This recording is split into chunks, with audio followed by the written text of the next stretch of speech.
So here's the plan for today. Every day that we have a lecture where we have a lab test afterwards, which is really awful. I can learn to understand you much better if I can get familiar with. So my goal will be to end lecture by 6:30, which will give you like a half an hour to kind of get into lab mode. So hopefully that helps. If you are the type of student that says I'm ready and I would like to start early, I'll probably start the test at 6:45. So we'll see how that goes. So if you have labs on Tuesday, then your lab test is tonight. If you have labs on Thursday, your lab test is on Thursday. And the versions of the lab will be different. So I'm not sure whether or not, there are 3 versions. I'm not sure which version has a rat, or if there are rats on this version. Kind of alternates between years. But you definitely need to still know the regions of the body and things like that. So today we get to talk about skin, one of my favorite lectures really. And the good thing about this is that we have had this in lab, so you want to have a little bit of background on skin. We're going to talk about the layers in a little more detail. We're going to start off by talking about functions. And then at the end of class today, we're going to talk about some things that are not so fun to talk about when it comes to skin. We're going to talk about burns. That's not very fun. And then we're going to talk about skin cancer, which is also not very fun. But that'll be the plan for today. And again, hopefully we can get finished in about an hour. So I'll try to do the same thing with Thursday's lecture, just try to end a little early so those people have a chance to kind of reset and get in their lab mode. So today I want to start off with a video, and maybe you've seen this before, but it's a video of a photographer filming people randomly using a special UV filter, and it shows the status of their skin at different ages, different races of people. And what this filter can do is kind of show or detect damage from the sun. So we'll watch this. Apologize for the music. It's not much.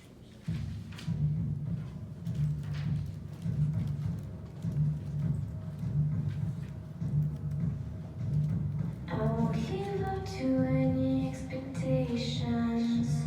What you see is what you get. And worse yet, I can give an explanation for why it's gray on your side. Look at that. And better yet, I'll give you an indication for why you're feeling deprived.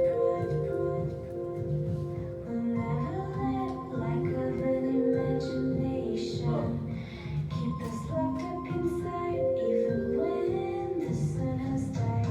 Somehow in the city, somewhere in the city. Look at that white face. Wrinkles. Somehow in the city, somewhere in the city. Look at the baby skin. Perfect.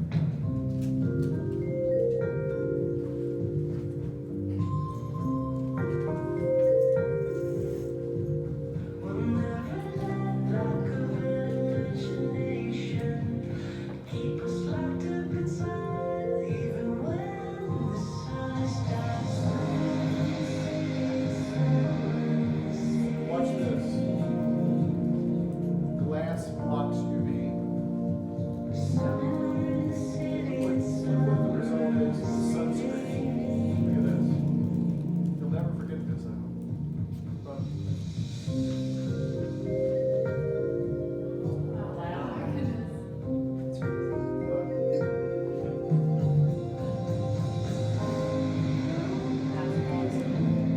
all this slowest time, when someone comes around and you really want it. So, I think I'll start off with kind of an introduction to the world of skin. My wife and I are like 51-ish, and back in the day in high school, was really important for people to be tan, and sunscreen really wasn't a big deal. And my wife, I can remember before picking her up on a hot date in high school, she would say, "I have to lay out," which is a phrase that now people really don't use very much. And so at age 51, I still think my wife is very beautiful, attractive, but she's wrinkled like crazy. And it has a lot to do with the way she treated her skin, you know, when she was in high school and when she was in college. So we fast forward now to my kids. And when my kids go outside, when they were little, they knew that the routine was when they go to the pool to get sprayed down or tubed up, you know. They would just kind of stand like this and turn around. And they know how important it is for you know, protecting your skin. And so I'm hopeful that maybe my kids will have better skin later in life than me and my wife. So when I think of what happens to our skin as we get older, it's just not a bunch of wrinkles, but then we elevate our chances for other issues. So for me, it could be the, you know, accelerated kind of age spot thing, or, you know, for my wife, it could be more wrinkles, more brown clusters of stuff on her skin. And, you know, it has a lot to do with UV rays. Now, it's important to get some sunlight, but when you do it to an excess, you know, and here I am talking, and, you know, it takes me 2 hours to cut my grass, and so I'm trying to wear things to cover my head and my neck, but it seems like no matter what, I come back and, you know, I'm kind of drilled by the sun, or I run frequently and I try to wear a hat when I run, but still, you know, I get exposed to the sun. So last year I went to the dermatologist because I had this thing on my ear, which was kind of weird, it's kind of gross, it was kind of crusty, and I thought, oh my gosh, I think it's skin cancer. And luckily it wasn't. You know, dermatologist like froze it off. My wife has had a couple spots, and a lot of people my age and my parents, maybe your parents or your grandparents, have had issues with skin cancer. A lot of people who have dark skin, African American skin, Asian skin, think that they are free and clear from anything that we're going to be talking about today, and it's just not the case. You know, dark-skinned people have beautiful skin. My wife always says to my sister-in-law who's from Honduras, you know, I wish I had your skin. It just doesn't age. It just doesn't wrinkle. And then I've had some students who have very dark skin. I had a student just this past fall and spring from the Congo. I mean, her skin was dark, dark, dark. And she thought that she was immune to skin cancer because of the amount of melanin and protection. So what I hope that you get from today is that when we think about the way your skin looks right now, for most of you, your skin is probably at its peak. Even if you say, oh my, no it's not. I have so many blemishes. Oh my gosh, no. But it's probably at its peak. And as we get older, things change. And hopefully by the end of today's lecture, you'll be able to understand some of those physiological changes that take place. So we're going to be talking about that. All right, let's start with a little overview of skin. What I would think of when I'm studying for this lecture test is something that I think I mentioned in lab when I showed you the skin model, is that I think the skin kind of mimics the plasma membrane. So whatever the plasma membrane can do, whatever the characteristics of skin, whatever the characteristics of the plasma membrane that we talked about, skin kind of follows through with the same kind of functions. It's a great protector. It is selectively permeable. It's involved with homeostasis. And what we're going to find today, that it's also involved with regulation of temperature and certain vitamin production. And in lab, we talked about the fact that skin is comprised of 3 regions. All of you should be good, especially for those of you who are having the lab test tonight. You know that there's an outer dermis called the epi. We know that there's a middle dermis and then a lower dermis. We call it the hypodermis, or the subcutaneous layer. So as we go through the next few slides, we're going to spend some time looking at each layer. And I would say for a lecture, you have to know more detail than you will for lab. So we'll start out, for example, with kind of this overview and say that maybe you've heard me talking about keratinocytes. I think we wrote that on the board in lab. But the epidermis is nothing but keratinocytes, and they're all basically some form, some shape of epithelium. The dermis, the middle layer, contains a lot of stuff. We know it contains glands, like sebaceous glands and sweat glands. But it also contains connective tissue. We'll talk about that. And then a hypodermis. Hypodermis, the lowest layer. Most of you think of the hypodermis on that model. It's just a bunch of adipose fat, but there's also some blood vessels. And we're going to talk about the purpose of that adipose and that fat today. So let's start with the epidermis, and over on the left gives you kind of a cartoon drawing of the 5 layers of the epidermis, and over here on the right you can see a microscopic view. In lab I said you only have to know 2 layers, but in lecture you need to know all 5. So let's do this. Remember that the layers of the epidermis always begin with the word stratum. And the outermost layer is called the stratum corneum. And the deepest layer is called the stratum basal layer. Those were the 2 that you need to know for the lab test. Basal layer and the corneum layer. The 2 extremes, superficial and deep. But if you look here, you can see that there's a lot of different layers in between, and they look different. So if you think of the basal layer, this is where we're going to begin today. Think of the basal layer as being busy. Maybe that helps you remember kind of what it does. It's busy reproducing. It's busy producing brown stuff. So the basal layer has some important functions. When it's busy reproducing, it produces brand new keratinocytes, the cells, and they look plump. They look fresh out of the oven. Think of it that way. Then as they get closer to the top, they kind of get squashed, and eventually they lose a nucleus and they become dead. So what we have to do is kind of go through these layers. We're going to start with the basal layer, talk about some characteristics, and then move our way up to the layer that's completely dead, the stratum corneum layer. All right, let's start with the basal layer. So a couple things. We said that it's busy undergoing mitosis. What's undergoing mitosis?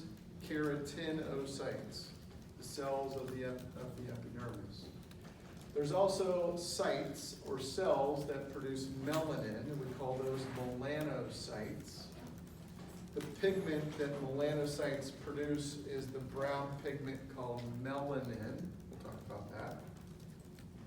And even at the base of the stratum basal layer are those Merkel cells. In lab, we call them tactile cells. Remember those cells that kind of look like white sperm on the model? So you can say that the basal layer is pretty busy.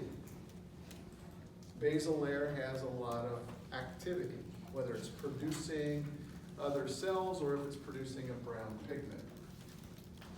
The next layer, which is a little bit further up or more superficial, is the layer called the stratum spinosum. This is new now, right? You didn't have to know anything about this in lab. The stratum spinosum has these cells called dendritic cells. The old name is Langerhans for the person who identified it. But these are kind of immune cells. Think of your skin as our first line of protection in most cases. If you cut yourself, if you get a splinter or something, your skin can identify something bad pretty quickly. Or maybe it gets real pussy and sore and inflamed, right? So that means that these dendritic cells are doing a good job of identifying a foreign invader. So here you can see a dendritic cell, kind of involved with your immune system. That's the stratum spinosum. Then we get into the stratum granulosum, and if you look at the picture, they're becoming much flatter, much more smashed. And what's really cool about this is that they produce kind of this substance. It's a mixture of kind of a carb and lipid that's used to help waterproof our skin. That's kind of interesting, right? You take a really long shower, you're sitting in the tub for a long time, or a hot tub, or swimming. You notice that your fingers kind of look crinkly afterwards. It's probably losing that water protection. If you spill water on your arm right now, it just trickles right off. It doesn't like get soaked in because of that glycolipid. So stratum granulosum is kind of a neat layer. And then if you look right here, there's kind of this imaginary, I'm going to say invisible, ready? Imaginary line called the stratum lucidum. And the stratum lucidum is only present, and write this in your notes and underline this, the stratum lucidum is only present in thick skin. I'm going to give you a hint. In lab, one of the two microscopes that we looked at with skin was either one of the dermis with a hair, and the other one was thick skin. So you could say that on the scope in lab, you should have been able to identify the stratum lucidum. Now you didn't have to, but you could have said that the stratum lucidum would have been apparent when there's thick skin, like a callus, or like where you have maybe the bottom of your feet or something like that. So the stratum lucidum is this transition layer from living to non-living. Notice that stratum lucidum cells do not have a nucleus. Then we get into the uppermost, the most superficial layer. This is the stratum corneum, and this is 100% dead keratinocytes, 100% dead. Which is kind of gross when you think about it, because when we go about our daily activity, we're constantly exfoliating dead skin cells. I mean, just moving in your chair right now, or you're moving, rubbing up against your shirt, you're rubbing off dead skin cells. So when you think about what that really equates to, is that it really starts forming dander. Dander is something that is the main ingredient in dust. So if you are, oh my gosh, my bedroom furniture is just full of dust, that's your dead skin cells.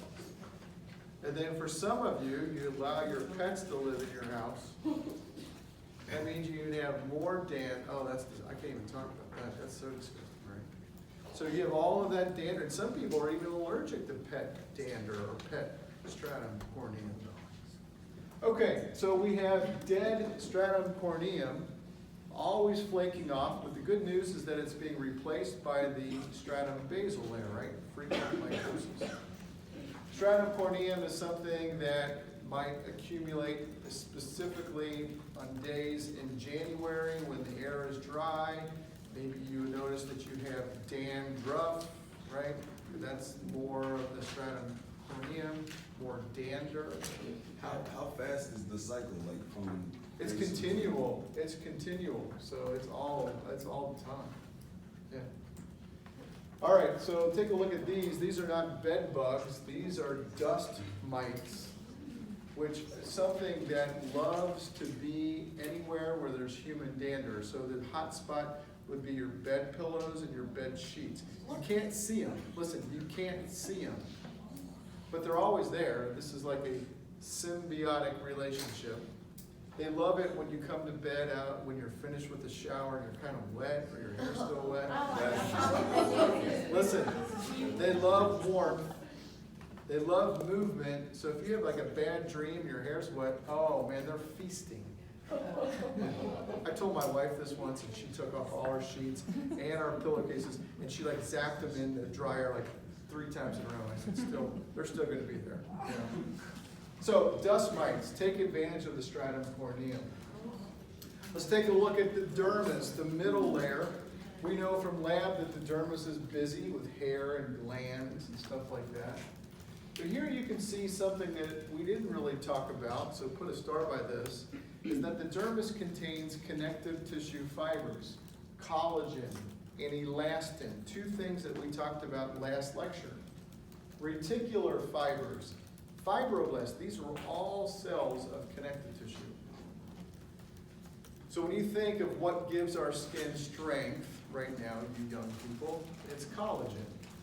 So that's why later in life, old rich men and old rich women start injecting themselves with collagen. They want younger looking skin, firmer skin, or Botox, which is another form of collagen, animal version. Or you think about elasticity. The good news right now, all of you I think, is if you pull your cheek and you let go, it snaps back. But if you did that to like a 90-year-old female or male, then you would probably have a sag of skin there. It's not snapping back. So as we get towards the end of today's lecture, we're going to talk about sun and the dangers of skin cancer. But what I want you to write down in your notes now is that when we think of sun, one of the big terms that I want you to write down is a term called photoaging.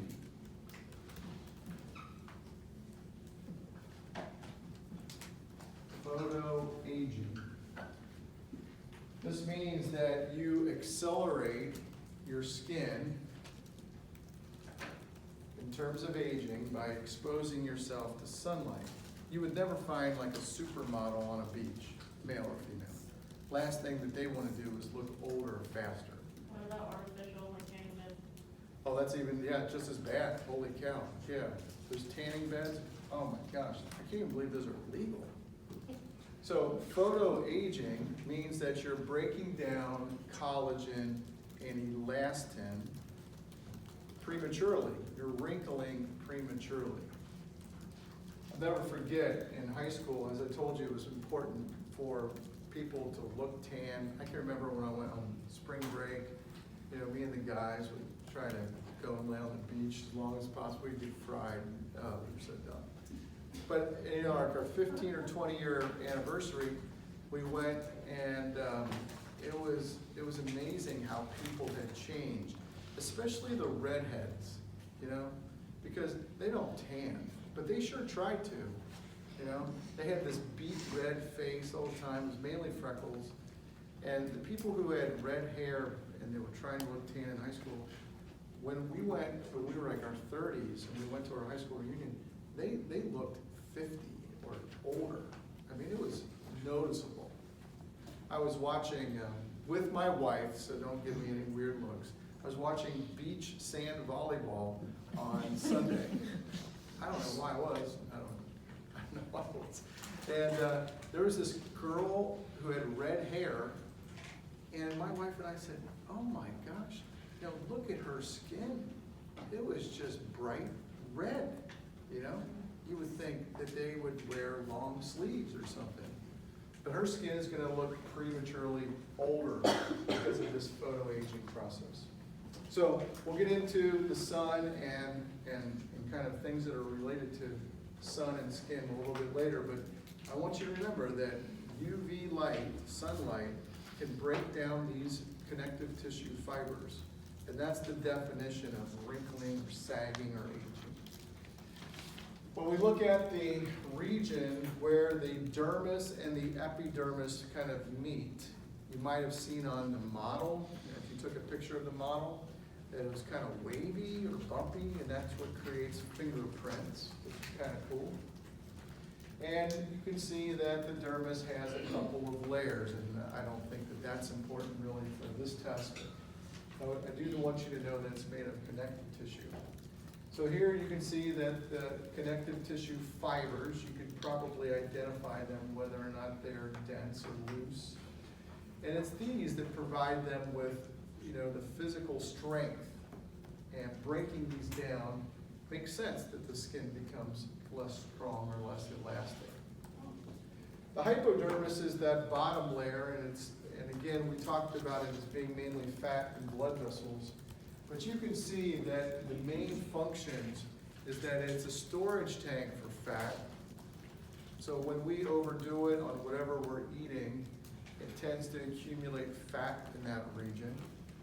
Some of you will be in some type of surgical experience, I bet, in your life, and you'll say, whoa, that really obese person, it took maybe 40% longer to get the surgery accomplished because there was so much fat, you know?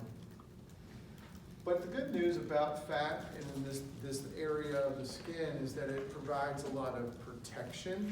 That's good. insulation for temperature. So if we lose that fat, then maybe we lose the ability to control body temperature. And that's what we see in really old, frail people.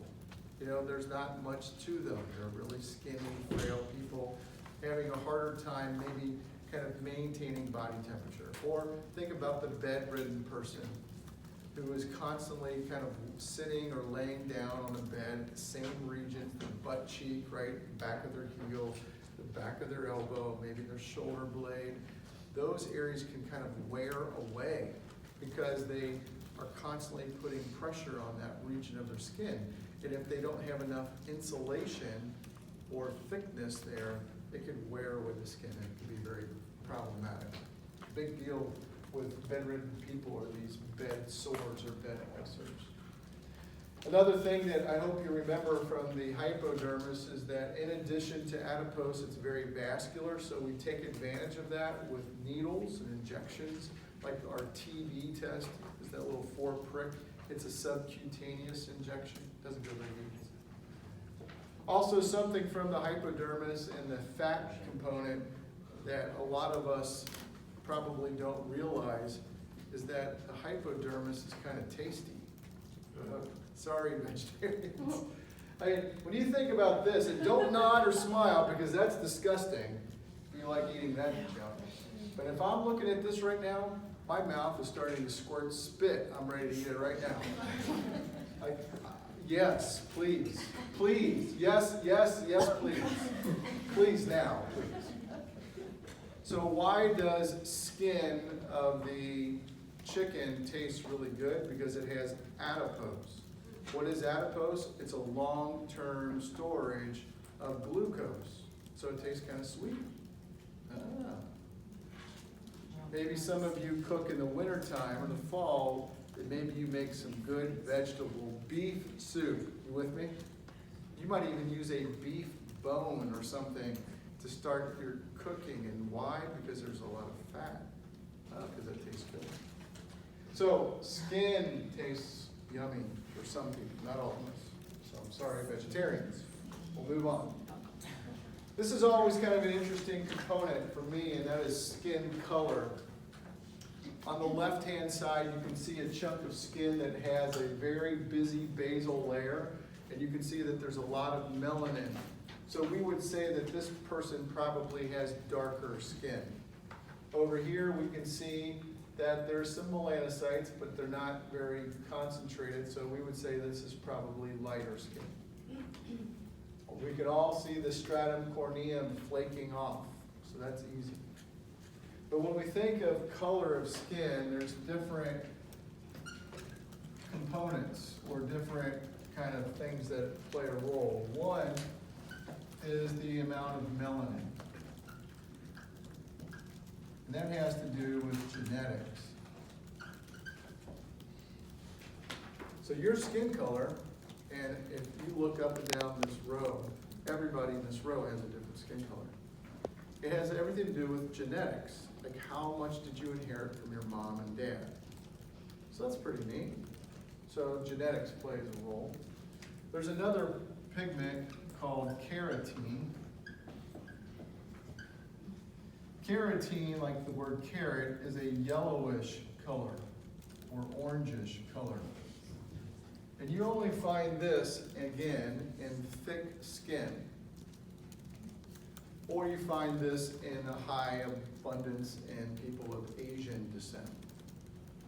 And so when you think of like a callus on your hand or the bottom of your feet, some of you who really use your hands a lot have like orangish, yellowish palms. Or the bottom of your feet looks kind of orangish or yellowish because of all of the carotene. So you can identify people who really use their skin a lot. Yeah, Bria. Someone who has jaundice, do they? That's completely different. We'll get to that next. That's like 2 slides from now. We'll talk about that. Another factor that's important in addition to color is blood supply.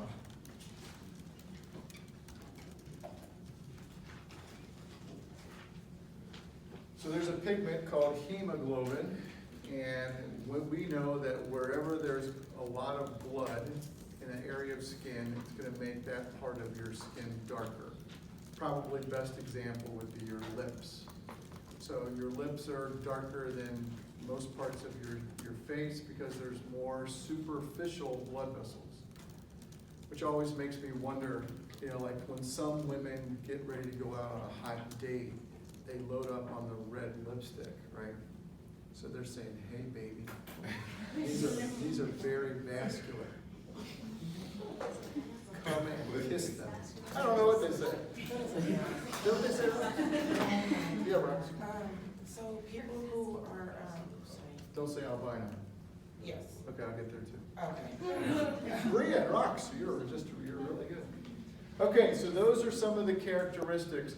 One of the things that I also want you to write down is that when we look at the races and the difference in colors from different people, different ethnicities, what's really cool is that everyone in this room, no matter where you're from or what you look like, we all share about the same number of melanocytes.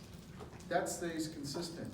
It's the amount of melanin that is produced is what makes our skin different from one another. So melanin, the brown stuff, is really designed to protect the dermis. So Caucasian people have maybe darker skin in the summer, and African American skin also gets darker in the summer. But in general, African American skin is well more protected. And maybe that's why it ages better when you think about it. You know, you think about someone like Oprah. I don't even know if she's even somebody you even know anymore. I'm sure she's had a lot of work done. But Oprah's skin always, to me, seemed to look good. And, you know, I don't know, I'm not gonna ask you how old you are. I'm not gonna say it. Good. Your skin looks, I mean, my wife would say, I want your skin. You I'm know? a G-mom though. I know, still doesn't matter. Your skin looks great, you know? So, yay. All right, let's now get into Bria's question, and we'll talk about, yeah, so Sierra, what? I just had a question. You said everyone contains the same amount of. Everybody has the same amount of melanocytes, but we all produce a different amount of melanin. So Bria asked about some abnormalities, and same thing with Rox, so we'll talk about that. One is something called cyanosis. Cyanosis is something that clinically you will probably see frequently, and that's when skin looks bluish in color because of a lack of oxygen. So if someone is suffering from something like a pulmonary embolism, which is very common, a clot in their lungs, or if they're experiencing a heart attack, or maybe a kid fell into a pond in the wintertime and it's frozen. So what happens is that their skin looks kind of bluish because they need oxygen. So cyanosis. What happens if the person is not Caucasian? How do you identify cyanosis in someone with dark skin? You look at the whites of their eyes, you look at their fingernails, or you look at their lips. And these are ways to identify blueness in people with skin that is not Caucasian. Arrhythmia is another one that kind of is interesting because most of us experience that at some point in life when we're embarrassed, we blush, or when we are angry, you know? Or maybe it's like my daughter, when she was playing basketball, you know, we took a few times up and down the court and her face would be bright red, trying to release heat. So you have that kind of look. Bria asked about jaundice, and jaundice is a color that is very different, I would say, than carotene. Carotene is more of an orangish color. The jaundice is a kind of a yellowish color. It usually indicates a problem with the liver. So most infants are born with jaundice. I don't know how many of you have kids, probably remember having to put your kid underneath some grow lamp for a couple of hours or something like that. It's very common for your liver to take a while to kick in. But it also can indicate serious issues with the liver, include, you know, alcoholism. You know, people who are alcoholics are challenging their liver on a daily basis, and maybe the liver will give up. There's something that's kind of booming in the last 5 years called fatty liver disease, and that is also something that can cause jaundice. You'll hear more about that, I hope, next semester. All right, let's get into this one, bronzing. This is not like tanning. This is meaning that you are losing or deficient in a certain hormone. If you're pale, it's because of lack of blood flow. Usually that indicates, in my experience, that you're not feeling very good. So if someone walks in to my classroom and they look awful, I say, oh my gosh, are you sick? And they say, yes. I say, go, leave, don't make us all sick. So in that case, the blood is moving and trying to warm up other areas of the body to make the body temperature rise. And the skin kind of shows the effect of that. That's why when you have a fever, you're freezing, right? You want to wear all kinds of blankets and things. Rox asked about albinism, and this is a genetic lack of melanin. So the melanocytes are non-functioning. So they have absolutely no pigment. So that means no hair color, no eye color, hair color, no skin color. And I think maybe we've seen albino snakes, like in the zoo, but to see a true albino human is pretty rare. My son, when he was in high school, this was like 6 years ago now, he ran track and he competed against Princeton High School. And there was a girl that ran the mile who was an albino. And every time she ran, I felt like going out there with an umbrella and like shading her from the sun. Her poor skin has no way of protecting against the UV rays. And so people who have albinism have an unbelievably higher risk of getting skin cancer. So what about like their hair and eyes, why are they different colors? Well, their hair should be white and their eyes should be blue because there's nothing to change that color. I thought they were red. Or like pinkish eyes? No. Well, eyes should be kind of bluish. Yeah, yeah. I mean, usually it's reflecting the color off the back of the retina, so that can fluctuate a little bit. One of the things that was kind of interesting when I told this story a few years ago, someone raised their hand and they said, I went to Princeton. I know that person. And she said, I have a picture of her on my phone and her twin brother. Oh, And he wow. was also albino. So that was pretty interesting. Yeah, We Megan. actually have two models, I think it is, that are albino. Mm. And it's, I think somewhere in Russia, I think is where they're from. No, But they're yeah. twins. Okay, that's great. It's great information. Are they popular? Because I've never heard of them. I've seen them. I just, Okay, somebody Google Russian models albino. So Yeah. when I was in high school, there was like a couple, a family, and they had like selective spots that were like albino. That's Like, they had like a different. straight down their head or Yeah, spots. that's different. That's a form of genetic mutation of the melanocytes. You get like spotting. Okay. Yeah, we'll talk about that. Michael Jackson, one of my wife's favorite people, he had a skin discoloration issue, and that was similar to that. I see it in African Americans, but that was like the first time I've ever seen it. and Yeah. someone was I think I have a little bit of that going on. I went to the dermatologist, they told me I had. Yeah. All right, hematoma, let's talk about this. Hematoma is one that I think we're familiar with. Hematoma is a bruise. And the reason why I think that this one's important is because some of you will be in a profession where you have to be very observant about skin colors. When someone comes in, or if you're the first responder and you're talking and you're observing. My wife is a 4th grade teacher, and she will lose her job if she notices a hematoma on her kids and she doesn't report it. You know, if she sees bruises on their arm or their neck, you know, and she doesn't report that, my wife can lose her job. So, you know, you may be in a situation where maybe, let's say, a female's involved with somebody abusive, and they come to the emergency room and they say that they are sick, but you notice bruising, you're gonna have to probably act on that. So, yeah, maybe. why do diabetics like lose weight easier? That's a great question. That's a good one. So diabetics probably have a problem with their iron deficiency. And so there's a lot of different, what they call clotting factors that are involved in forming a clot, and sometimes diabetics are deficient in those. That's a good question. Let's talk about some other unusual things about skin other than color. You can see that there are some markings that are kind of fun to talk about. We all have a birthmark that maybe you're proud of or embarrassed of, right? And you can see that was a result of a ruptured blood vessel during childbirth in most cases. Freckles and moles, look at this, maybe you didn't know this, but a freckle or a mole is nothing but a cluster of melanocytes. And you can even throw in age spots into that as well.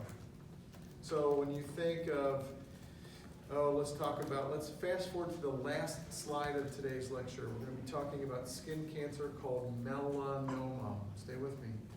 It's cancer of the melanocyte. Oh, did you know that? Melanoma is cancer of the melanocyte. So it makes sense now that we will be looking at areas like age spots and freckles and moles for abnormalities, because this is where you kind of see changes first. My wife had an age spot on her wrist, and this is when she was like in her early 40s.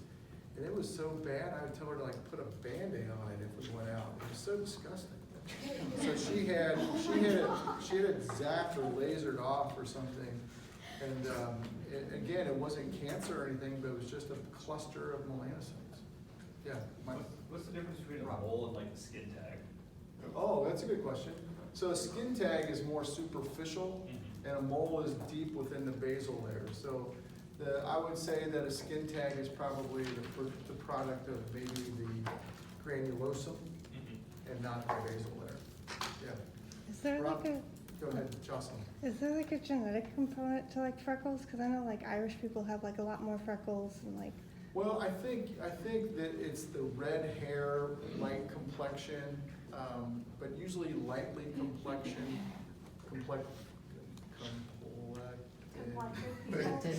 people have these groupings. You know, all three of my kids inherited my wife's kind of pale skin. That sounds normal. And all three of my kids in the summer will just not blister, but just have a bunch of freckles on their nose. And my mom would always say, "Oh, I just love your freckles, they're so cute." And I'd say, "Mom, no, that's a sign of skin damage." I mean, you saw the video in the beginning of that redhead showing what her face really looks like. When we talk about friction ridges, this is something that we talked about again being the pattern that's usually formed during fetal development. It's the junction between the epidermis and the dermis. We know about flexion creases and flexion lines. We see them on our arms and legs, wherever we have kind of bending. Some people take it to the extreme though, this flexion lines and creases. They'd say, "Okay, let me look at your hand, let me read your palm. Oh, the line of love, the line of marriage, the line of prosperity." So good luck with that. Good luck with that. What about tattoos? Oh my gosh. We've got a few people in here who are serious tatted up. And if I had an impressive chest, I think I would put a Spider-Man. That is pretty sweet. Three-dimensional, look at that. I think I like that one. So if I was my brother Vince, you don't need to wear the wife beater, you just need to rip that thing off. You need to put that Spider-Man tattoo right there. So where is the ink at? Where's the ink at? Let's talk about the ink. This is where it's at. Did you guys know this? It's in the dermis. Not up here in this flaky stuff. That don't look as cool as this. No. But that's going to stay there for a while. Oh, you may say, well, my tattoos fade. Well, in most cases, it means that the ink that's closest to the epidermis may fade a little bit. But this molecule is down in the connective tissue. That sounds fun. So, do you have any questions about this? Ask my friend Hannah and, yes. For Rocks. For Go. like dark skinned people, Oh, yeah. Is that why a lot of the colors don't really stick to our skin? You know, that's a good question. I guess, I don't know. And here's a question that maybe you can help me. So do you have tattoos? Like 25. Do you have any with white ink? No, they're all with color, but they're all like color that can be shown like reds, greens. What about white? No, there's like a little bit of white in my flower. Okay. White fades really bad on everybody. Yeah. White fades. It has a bad pigment, like you Okay. said. But so with the cycle of skin, like Yes, from ma'am. basal to, you know, corneum, stratum, Dominant. how come tattoos don't like, Come out. yeah, you know what I mean? Like if the Like cycle is push out always and going, how come they everything don't? No, because it's in the dermis. So it's only the That's not epidermis that goes through the epidermis. skull. Oh, yeah, right. So if you get one of those henna tattoos, And, Dominic, you get one of those henna tattoos, those temporary ones, they fade because it's, But when you get it lasered out, how does that pull it out? yeah, I don't know. Don't ask me. Imagine. Give me a piece of bamboo, chew on during That has to. All right, let's move on. So now we're going into stage 2 of the world of skin. And believe it or not, keratinocytes, ready, are also the main ingredient, not only in skin, but also hair and fingernails. Keratinocytes. So all together, we group this system of keratinocytes and we call them the integuments. So if someone say, hey, did you study the integuments? That means, did you study skin, hair, and nails? So one of the things about skin, one of the things about hair is that we know it's found almost everywhere, and there's different types of hair. I don't know if you knew this, but I'm sure those of you who have had children know that when your baby comes home from the hospital, they are furry, right? I teach my Xavier class, they're all these 18-year-olds. I tell them that when my kids come home, handfuls of hair just come off. They just look full of hair, and they look at me like, no way. But it's just fine, unpigmented hair that comes off after about a week. And then we have female hair. I don't know about this. Look, fine, beautiful, unpigmented children. And then we have terminal hair, which is more coarse. So we have different types of hair in different locations. So when we think of the shape and again, color has everything to do with melanin. I don't know if you knew that. But melanin is what really is the driving factor for the color of hair. The lack of melanin is gray hair. So, if you say, I'm going prematurely gray, or what is there a gray pigment? No, it's the lack of melanin. Yeah, Ross. Yeah, just real quick, so, just curious, why is it that kids from your hair colors can change? Because when I was young, Yeah. I was blonde. Right, yeah, I was same with all my probably kids. about 12. Yeah, so it's just a shift in melanin, and it's all genetic. It's all genetic. Now, one of the cool things also is that the texture and the shape of hair, let's take a look at this. It has everything to do with the hair bulb and the hair root. When we look at this structure, specifically the hair bulb, the shape of that can have an influence on what kind of hair do you have, straight, wavy, curly. And gosh, I wish I had a picture of this, but if you go through chemo or radiation, you hear about people losing their hair. And sometimes it's so severe that it can alter the hair bulb, and the hair can come back a different color, and it can come back a different style.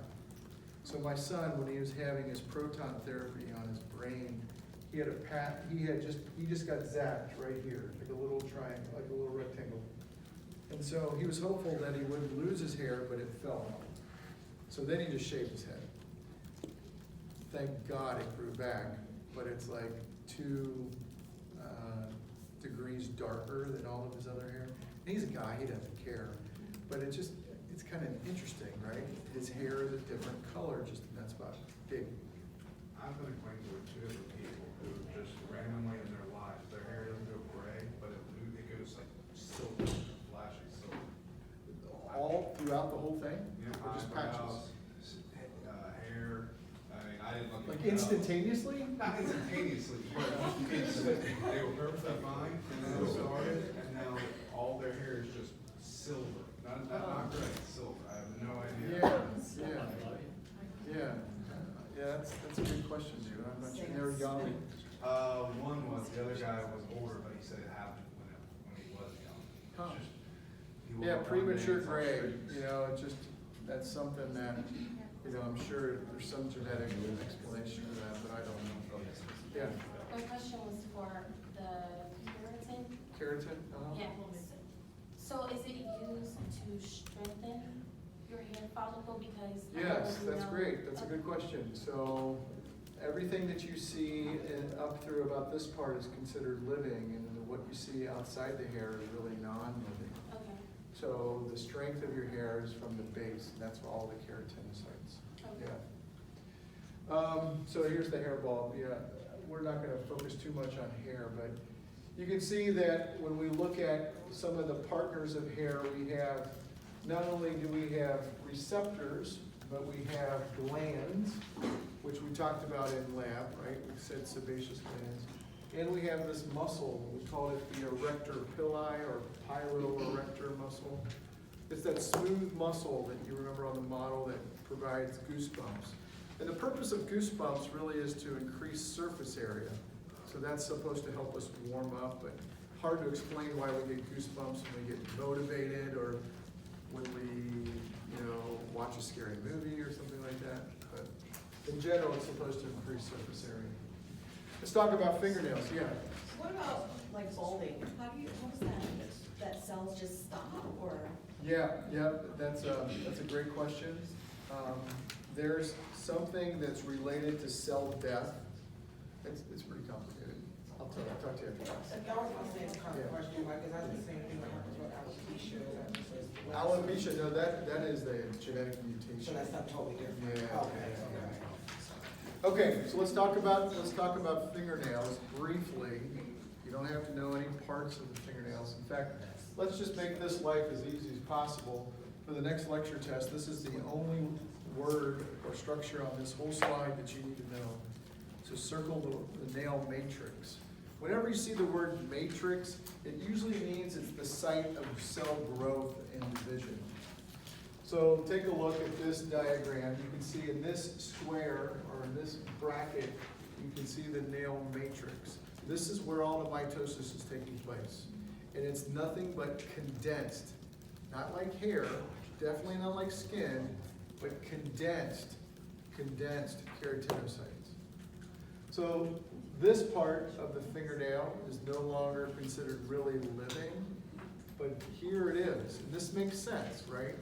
Because if you damage your fingernails, and let's say you whack your finger or get it caught in a door, or if you're a runner and you put constant pressure on your toes because it's a wet day or your shoes are too tight, you can lose your fingernail or your toenail because you could potentially, just for a second, disrupt that mitosis. And then it kind of creates a gap where there's no production. So if you whack your fingernail up here, you're not gonna lose it. If you damage it closer to the matrix, you're gonna lose it. So it's something to think about. That can happen with marathon. Oh yeah, definitely. Where you're. Oh yeah, very common with runners, yeah. So all of these things you don't need to study. I'm not gonna ask you anything about that. Okay, let's move into glands, and cutaneous means skin, so we'll talk about some skin glands. We're gonna start with sweat glands, and we should all be good with this, right? We know that there are two different types, merocrine and the ones that stink, apocrine. On the model, which is gonna be on the lab test tonight, we know that merocrine are white, apocrine is that gigantic big tan thing. So why do apocrine glands stink? Why do they smell? Because they produce a fluid that has fatty acids. And when the fatty acids break down, it releases smell. So sometimes that smell is not very pleasant, but there are some researchers who think that, believe it or not, certain levels of body odor can be like human pheromones. I love the orchid. What- I don't care about I think What'd you say, I Mary? love the smell of it. You love smelling armpits? I love the smell of armpits, but I guess. Everybody? Mary? That's almost gonna make me gag. Are you serious? That's what I call too much information. Deodorant on top of it. Mary, I'll never look at you in the same way. I like smelling pheromones. Yeah, I mean, listen, if someone has a pleasant smell, I'll sniff them, I guess, but I'm not putting my nose in their armpit. So what are pheromones then? So pheromones are a chemical attractant, and some people think it's maybe sweat, but other people say maybe it's sebum, the oil, maybe it's a combination of both. I think so Sebum too. really, I smelled like a perfume on like 2 different women, and they like gave me like, you know. a different okay, vibe. you don't need to know what it gave you. I'm just saying. We're gonna stop right It changed.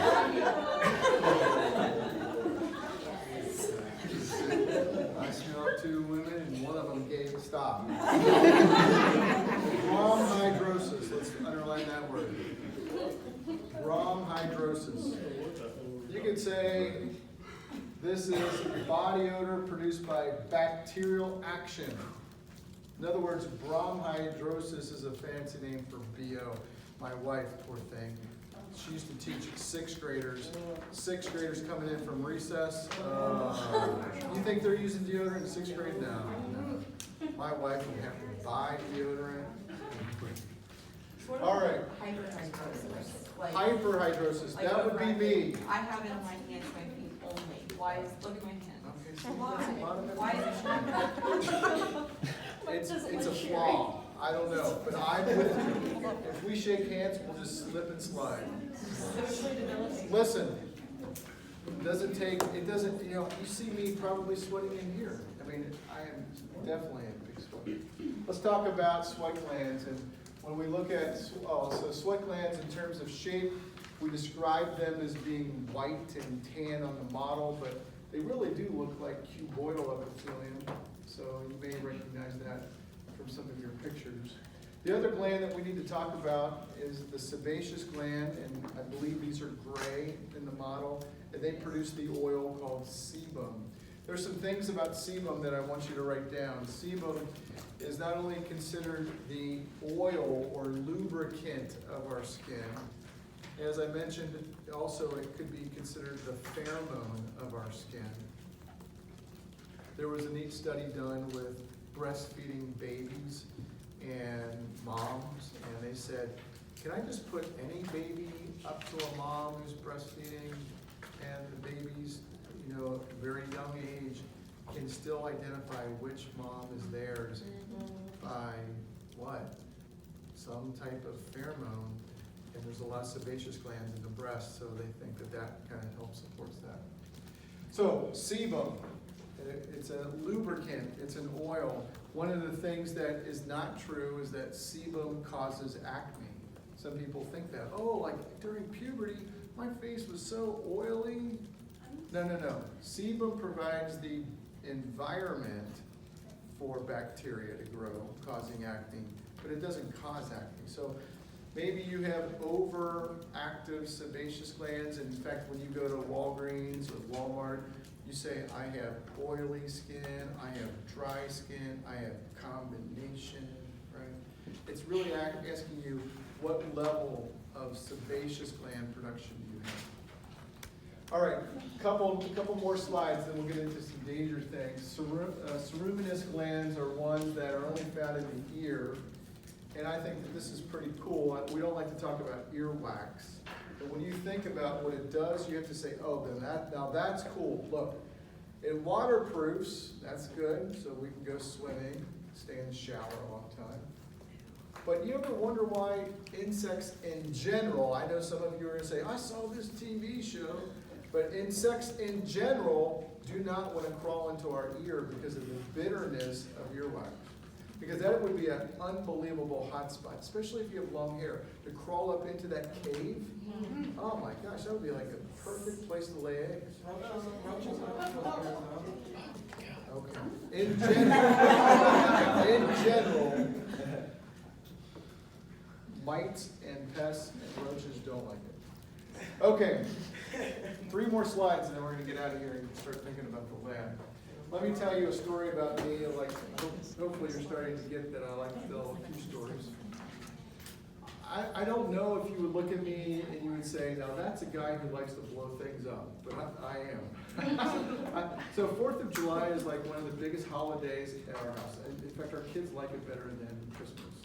Because we buy tons of fireworks, many of them are illegal, and we blow things up, and it's a huge event, huge event. I have a soundtrack and what music, Kona Ice comes, it's a big deal. So 2 years ago, my wife said, you know, because we had like a little bit of a catastrophe with some things blowing up that shouldn't have. And my wife said, you know, maybe we should stop, you know, because I'm worried that someone's gonna get seriously injured, and that's always a concern. So my buddy and I, we went and got certified by the Rosie's. Some of you know who they are. So I can blow stuff up, and I got certified up in Columbus, and I have like these certificates. I should put them on my fridge because it says Certified Pyrotechnic, Mike Gaynor. That's like sweet, you know. So I can buy now things that are illegal to most people, but I can buy them legally. And as I was taking that class, one of the coolest things, because it was like an 8-hour class, 3 days in a row in Columbus, I was like dying.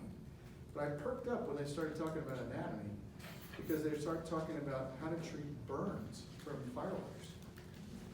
And I knew that a 1st degree burn, listen, we all know this, right? 1st degree means 1st layer, 2nd degree means 1st and 2nd, 3rd degree means all 3 layers. So that makes sense. But I didn't know, and I should have thought about this, is that if someone has a 3rd degree burn, which means their epi and their dermis and their hypodermis is gone, you don't put ice on it. I just thought, oh my gosh, anytime I burn myself, I'm looking for ice. I'm looking for like a cold cloth with ice. Burn, right? But if you do that with someone who has a 3rd degree burn, they have no way of protecting them from the ice. So you could even cause even more damage, which I thought was really cool.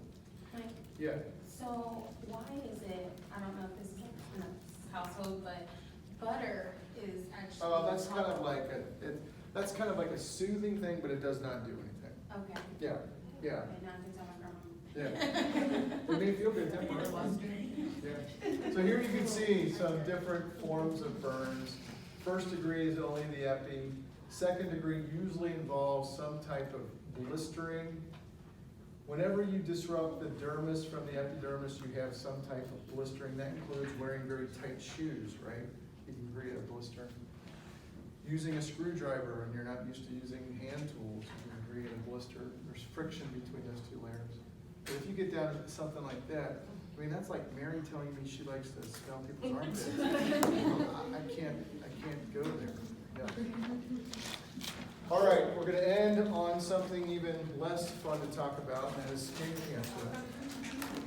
I want you to know some things about skin cancer. So, first of all, you have to remember what the word cancer means. It means out of control mitosis. You have to remember that cancer is either benign or it's malignant. If it's malignant, it's metastasizing. These are words that you have to have in your head. Not words that you should study, words that need to be in your head. Metastasize means the cancer is no longer in its original place, it's moved somewhere else. So metastasize is bad. Metastasize will kill you. So when we look at skin cancer, and we think about changes in moles or freckles or birthmarks for some people think, and this is a true story, listen to this, that when I would date my wife in high school, my father-in-law he's still alive, but he was like an army dude. And I remember going over one time to their house and he had like a cup of alcohol and he had a flame and he had his pocket knife and he was cutting out something on his skin. Because this mentality that skin cancer is just the, hey, I'll cut it out and then I'll be okay. But the skin cancer is not the mole on your arm that's going to kill you. It's where did it metastasize next. And And that's what 99% of the population doesn't get. They're gonna say, oh yeah, that black spot on my arm, it's been there for a while. But is it traveling to your lungs or your brain? I want you to think about that. So malignant melanoma, squamous cell, and basal cell. Let's talk about each one of those. Basal cell is something that is the most common. Most times people my age, when you go to the dermatologist, they might say you have skin cancer. And then they'll say it's basal cell, which we all know where that originates, right? The basal layer, stratum basal. Good news is that that usually doesn't spread or metastasize, so it's easily treatable if caught early. Squamous deals with the spinosum. Remember how I described the spinosum as big plump out of the oven cells? These have more potential of becoming malignant. But it's this one that's the deadliest. It's this one that can spread very, very quickly.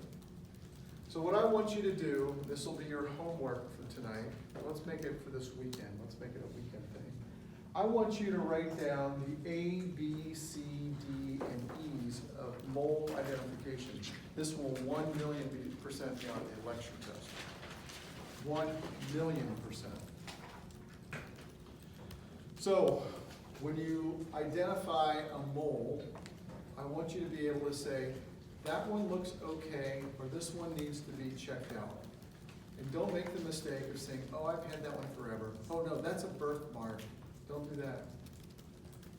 Let's start out with A. A stands for asymmetrical. If you look up here, it says that, shows you on the left side, there's a dark ball on the left side, but on the right side there isn't, so it's not symmetrical, it's asymmetrical. That's a warning sign. Get that one checked out, even if it's a birthmark. B stands for border. And border says that it should not have an outer edge that is rough to feel. Like, is it elevated? Does it stick out of your skin? Are the edges really irregular? If so, you need to get that one checked out. And then C for color, this is kind of my Cincinnati State best, well, it is the best story now that I ever have in teaching. So this is the best Cincinnati State story that I have in teaching. I've been teaching for like 28 years. About 5 years ago, teaching this summer class, I had a student come up to me afterwards, teaching this exact lecture. And I said that color is important. You should notice if any of your moles change color. Usually darker is something you should be really concerned about.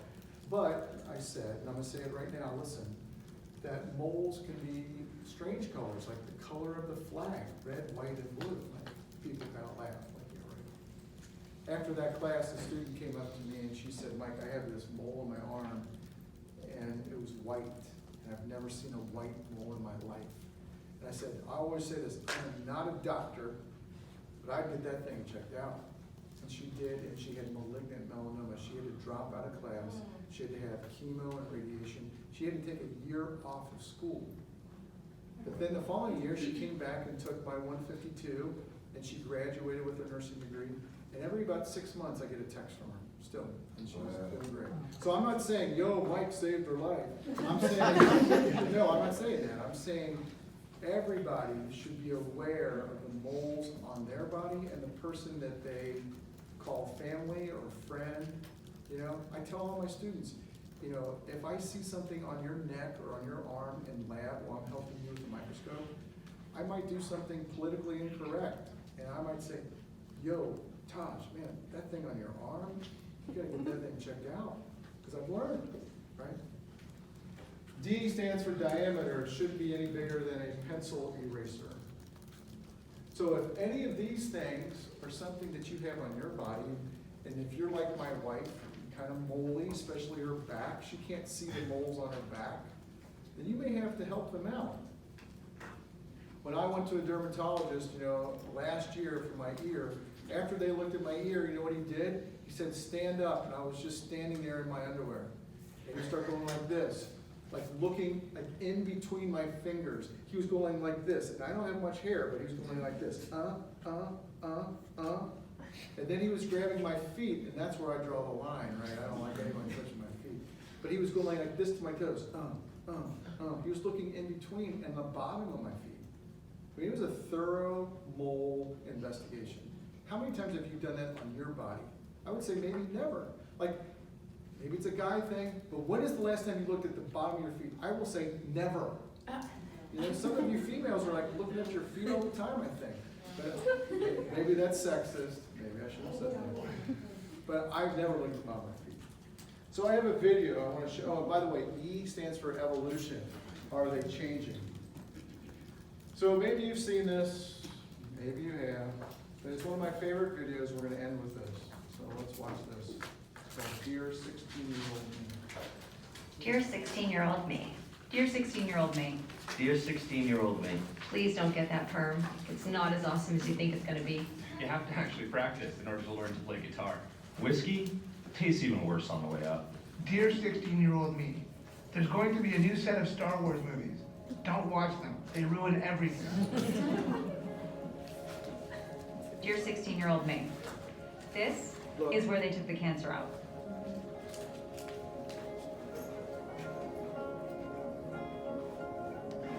It was something called melanoma. It's called malignant melanoma. Malignant melanoma. Malignant? That's not a very friendly word. You'll be diagnosed when you're 28. 18. 36. 29. 22. It's a tumor that starts in your skin cells, the cells that give your hair and skin color. It's not just skin cancer. Well, it is. Well, it is. But not just the, Cut it out and it'll be fine kind, unfortunately. it's the kind that you have to catch before it spreads. Because it spreads so fast. So fast. To places like your liver, your lungs, your brain. Yours will be a really rare kind in your left eye, and that's when you'll find out. That melanoma can show up on your tongue, the palms of your hands, and the soles of your feet. Your doctors will tell you you're lucky that you caught it early. Yours will tell you that you need aggressive treatment. I'll have to tell you, it might take a year of chemotherapy. And you'll need to do some of the injections yourself. Dear 16-year-old me, You're doing okay. you're strong. But there are some things I want you to know. I wish I'd known. That one bad sunburn before you turn 18, Doubles your chances of developing melanoma. that fair skin and red hair means that you're at a higher risk of getting it. As if ginger people didn't have enough problems. That you're at higher risk if you've got more than 50 moles. And if you have a weakened immune system or a family history of skin cancer. I want you to know the outlook is very good if we can catch it early. But you have less than a 10% chance of surviving more than 5 years if we don't. Dear 16-year-old me, Spend more time with family, they mean everything. If I had one piece of advice for you, don't start the tanning bed. I know you want a healthy glow, but it's going to double my chances of getting melanoma. Sunscreen. Yes, I agree. It's a huge pain in the ass, but so worth it. Please. Your skin's like an elephant. It never forgets. Dear 16-year-old me, helping spread this message is how you'll honor Glenna's memory. At 16, she's already an incredible lifeguard. She loves the sun and the beach and tanning, but she just doesn't know. She'll be diagnosed when she's 22 and will lose her battle when she's just 26.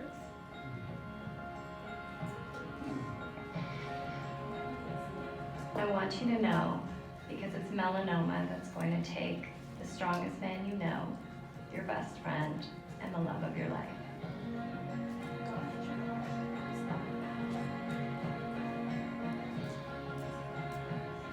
Dear 16-year-old me, Don't be afraid. This isn't about being afraid. I want you to be aware. But melanoma is a young person's disease. It is the second most common cancer in children and teenagers, and one of the most common in young adults. And it can be deadly. I want you to know you're not helpless. This is a cancer that shows itself. right there on the outside of it. start checking your skin. Please check. Get to know your skin. Get to know your skin.